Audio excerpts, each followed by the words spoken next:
Today, the US President Joe Biden signaled further trouble for Uganda, listing it alongside Gabon, Niger and Central African Republic as countries said to be struck off the African Growth and Opportunity Act AGOA list starting January 1st, 2024.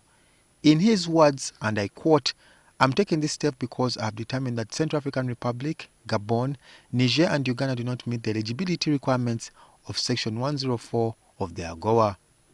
He continued to say that despite intensive engagements between the US and Gabon, Niger, Central African Republic and Uganda, these countries failed to address United States concerns about their non-compliance with the AGOA eligibility criteria. Thank you so much.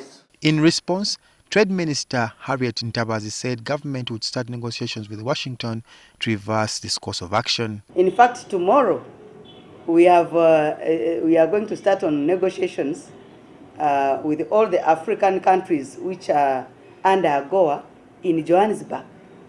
We are setting off tomorrow morning.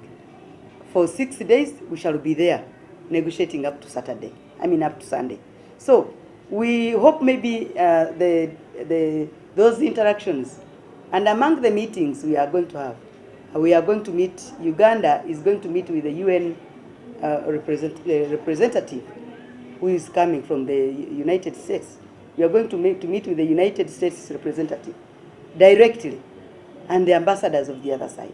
The pending sanctions are hinged on Uganda enacting the Anti Homosexuality Act, which the US say is a tragic violation of universal human rights. Democratic governance for all nations today starts with hearing the voice of the people, including it in the decision-making. All citizens in the decision-making is fundamental. So the freedoms of assembly, freedoms of speech, freedoms of the press,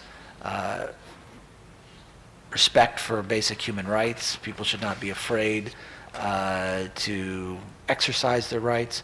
All those are key to a thriving, successful democracy in every country in the world.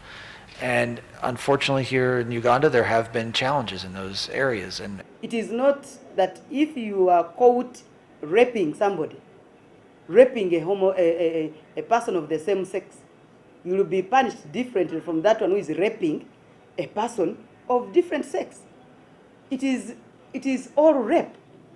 So the laws are not, we need to explain these things very, very well to the Americans so that they understand what we meant. Our cultural beliefs, the way we believe. You are an African, they are Americans, but we are, at the end of the day, human beings. We are quite different. If they believe in it, I don't think it affects any one of them. And it doesn't affect me if I'm not practicing it. Ntabazi says as the pending sanctions bite, Uganda has started looking for new markets elsewhere. Of recent, we went to Nigeria to open a very huge market with Nigeria. Nigeria has a GDP which is almost 10 to 15 times of Uganda. It is the largest country in terms of GDP in Africa. See neighboring countries moving ahead economically at great speeds and us lagging behind. There's no doubt about that. Yesterday, the US ambassador to Uganda, William Pope, pledged continued support to Uganda despite the disagreements. Well, our assistance, nearly $1 billion a year, is with the Ugandan people.